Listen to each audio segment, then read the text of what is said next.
Welcome to this first of two videos which I hope will help you in handling the solution to exercise chapter 3 in your textbook involving the case study using a concept called CSS.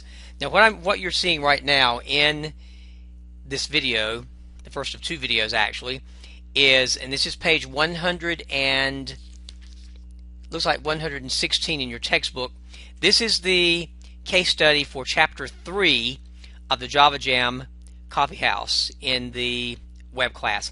It says, of course, to see chapter 2. Hopefully you can see this on your screen. There is no perfect video. When you're getting it from me, you get it as is. Nothing fancy, nothing professional. You get it like it is, so hopefully you can deal with this, or you'll have to find some other source, quite honestly, to get assistance.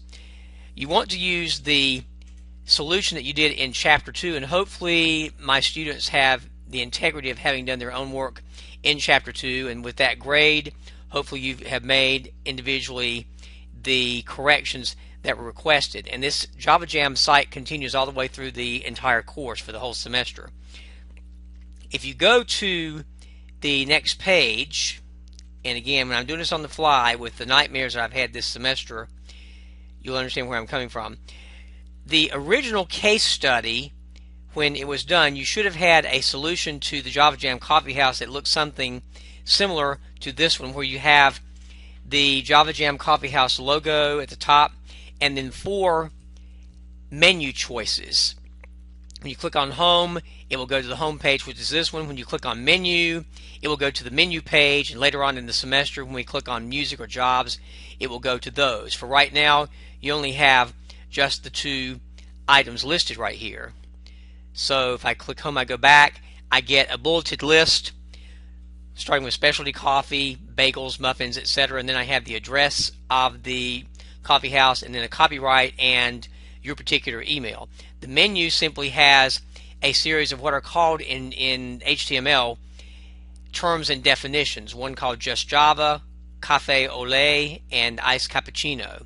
If you look at the actual code behind the scenes, you have something like this. You have, and for just as a reminder or as a caveat right now, I'm using Microsoft Word because I can make the screen larger for those who maybe have visual difficulties.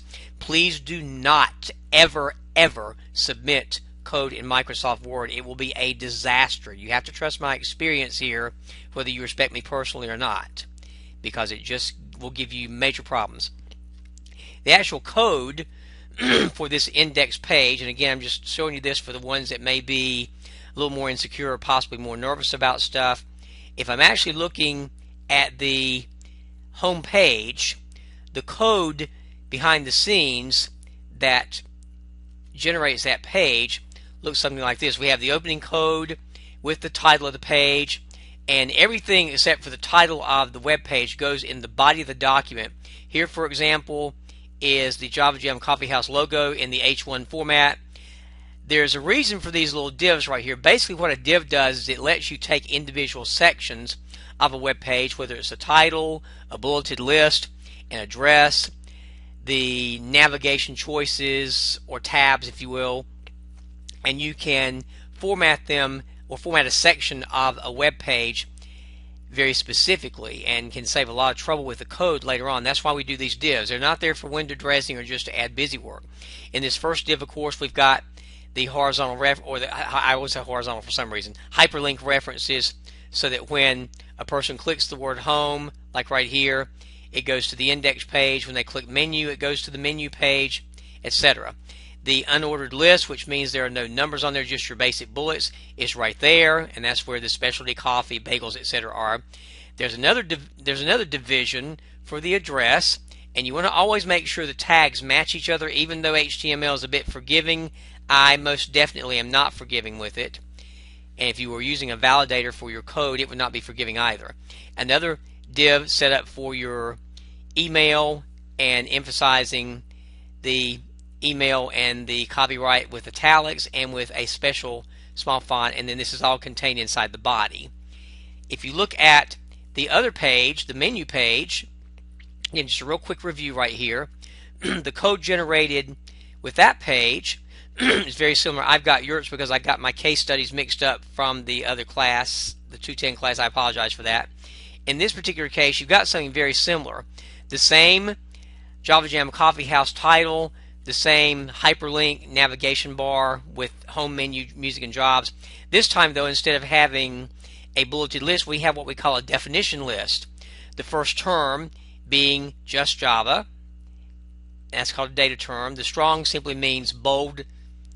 It's just a more modern term for HTML. Instead of using the B for bold, they use the word strong now.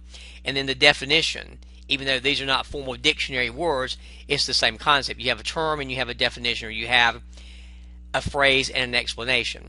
And they all have the tags matching up. For example, the data definition and the end tag for data definition is there. I'm assuming you've already done chapter 2 and that you've done reading instead of just imitating or copying someone's code. It will catch up with you later on if you have been less than honest, and hopefully you're not that kind of student. And then the definition list ends right here, and then the code is the same for both pages, where the copyright, the email address, and all that is concerned. Now what we're going to do with this, you'll notice the way it looks right now, but what I will do with this, don't want to do that. What I want to do with this right now is show you this concept in chapter 3 about what they call cascaded style sheets.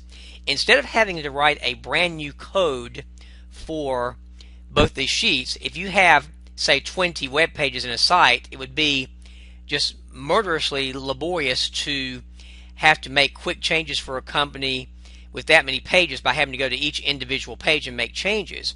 You can do that globally by using something very special called cascading or cascaded style sheets, depending on what book you read.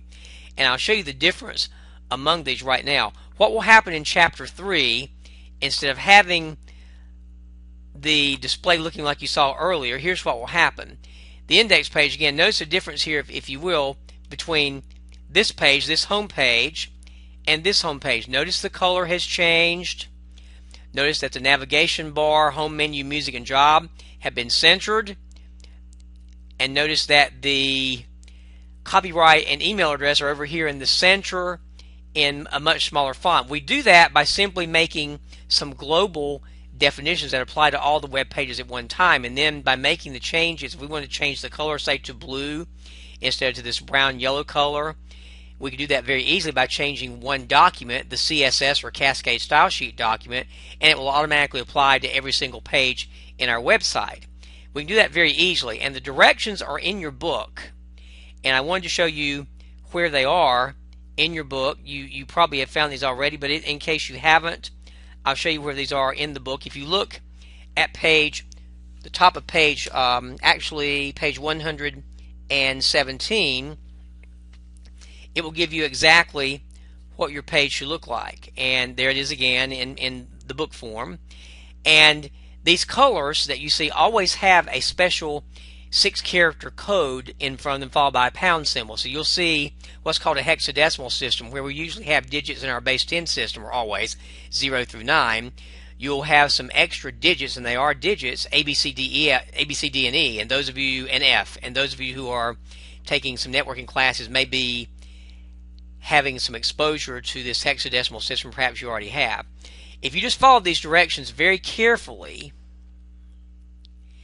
I don't know why this says, this is really interesting right here. This particular page has JavaJam, but then it says Fish Creek. I think that is definitely an error in your textbook. So I'm going to make sure that I've got the right page here, and I think that's what's happening. I saw Fish Creek, I'm going, wait a minute, and sorry about that. Like I said, when you get my video, you get it on the fly. I don't make a tremendous amount of adjustments to it because I just don't have the hours to deal with it. So I'll go over here back to page, I'm on page 117. The book numbers are just a little bit different right here from what they are on this one, and I apologize for what looks like fumbling around, but again, the video that I had originally for this class was destroyed, and I had to make a new one. There we go. Alright, the first task that you have to do is to create a folder. You've got to have a folder. Ladies and gentlemen, you've got to have a folder and put all these pages in there. You cannot send them individually.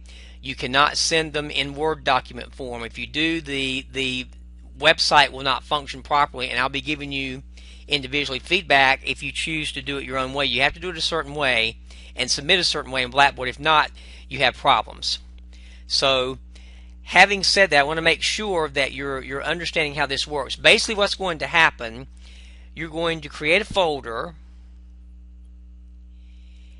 and you name, now the book specifically says to call the folder javajam CSS. I'm on task 1 right here. So what's going to happen is you're going to take a folder, and this may be difficult to see on the screen. Now I'm going to do this a little bit differently, and again, the reason I'm doing it in this particular method, and my screen's freezing for some reason, if you want to do this with, there you go, you want to do this in a particular method. Now I'm doing this a little bit differently from what I normally do because I want to be able to show this on my video screen. You're going to find a place, whether it's on your desktop or whether it's right here, and you're going to create a new folder and call that folder javajam. You can call it javajam CSS, which is what the book calls it. You can do whatever you like as far as I'm concerned. Now for purposes of this video, I'm going to make this really large so you can see what I'm doing. Now inside that folder, what you're going to do, you're going to open that folder up, and inside that folder, when you finish this up, you are going to have, and you won't have this until you create the pages, you're going to have 3 items inside there. At the end, you're going to have, and again I'll make this large, you're going to have 3 items inside this folder. You're going to have a special page called Fish Creek. You're going to have a page, the reason you see my little mouse pointer vibrating is because of the video program I'm using to record this. You're going to have a CSS or Cascade style sheet page called Fish Creek, one called Index, and one called, in this case it's got search, but you're going to call yours, I believe it is called Menu. But you're going to have 3 pieces of information inside your folder, and when you do that, you're going to submit that folder to me as a zipped folder. You're going to take this folder, and depending on your particular program, you're going to send it as a zip folder to me. You'll have stuff inside of it, of course, and it's empty right now, and that's why it has it upset. But let's just say, for the sake of argument, not to confuse you, let's say I were going to put these 2 items in there. In fact, I'll just go ahead and do the real thing now. I don't want to confuse. Now, some of you will be very confused because you get confused real easily in a web class that's online anyway, and you'll just have to individually let me know if you have problems. But eventually what you're going to do is take your items and you're going to put those 3 pages inside here. So what you'll do, you'll send me a folder. Think of a wallet that has 3 credit cards, or think of a purse that has 3 handkerchiefs or something in it. And you notice what happens now. I now have content in there. Now Blackboard will not allow you to send a folder like that. You can try it. It doesn't work. Trust me. You have to submit it as a zipped folder. You'll use send to if you're in the Windows style. If you got another style, you'll have to figure it out. And that was one of your small exercises. And you'll send this to me as a zip folder. This particular logo has the letter Z there. It may be a stack of books. It could be, they're different icon visuals for folders, but you're going to send me the zip folder as your final solution. That's what's going to happen here. And I'm going to stop at this point because basically what you're going to do is learn how to do the particular cascaded style sheet. And I just wanted to give you that overview right now. Once again, so you know what's happening, we're going to take the pages that you've done in chapter 2, which look like this. Here's home, well, here's menu, and here's home, and you'll eventually send me some updated files to the JavaJam Coffee House along with that CSS file, and when I run these, they should look like these. Notice the difference in the brownish yellowish colors that you'll send me in chapter 3 and the ones you originally sent in chapter 2. I'll stop at this point and you can watch the next video if you need to. If you have any questions, please let me know.